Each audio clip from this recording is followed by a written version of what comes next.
Amen. Die woord van die Here sê in Matteus, die profeet van die Here, so hoofstuk 6 vers 34, hy sê, kwel julle dus nie oor môre nie.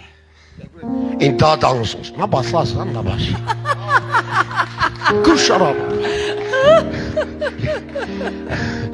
Ons sê dit, ons sit dit op ons streaming.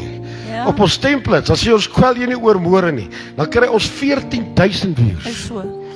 Maar het jy gehoor wat sê die skrif verder? Lees hom nou verder. Want môre sal hom oor sy eie dinge kwel. Môre is daar moeilikheid. Môre, die Here het glad nie gesê jy moet dans nie. Môre kom daar nog 'n opdraande. Hoe dink jy dit met Christus se bedeling gegaan? Een oomblik toe verander hy die water in wyn, die volgende oomblik toe wil hy hom van 'n krans afgooi, die volgende oomblik toe moet hy in Kapernaum sy kantore gaan oopmaak, die volgende oomblik toe wil hy hom steenag, die volgende oomblik toe stap hy die Via Dolorosa.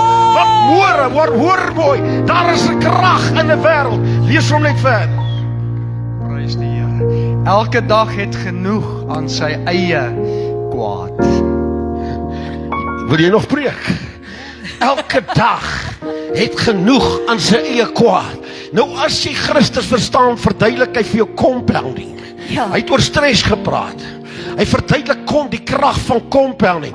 Dit wil sê as jy vandag jou bekommer en die stres, en die vrou gee vir die pil en sy sê jy moet die sielkundige gaan sien, is dalk toe jy klein was het jou pa jou nie genoeg erkenning gegee nie. I'm good. En hy lê vandag daar. Môre kom daar nog. Dan compound vandag se goed na môre toe.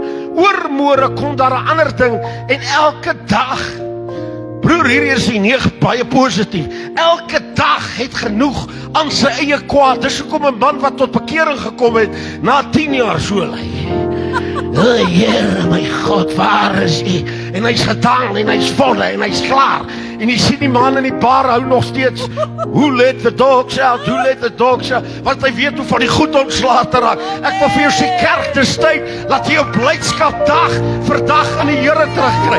As jy vandag blydskap het, storm my môre se kwaad en hy trek jou op en hy tel jou op en jy is dankbaar. Halleluja. Dankie broer Gabriel. Dit was 'n magtige preek. Gee hom 'n hand.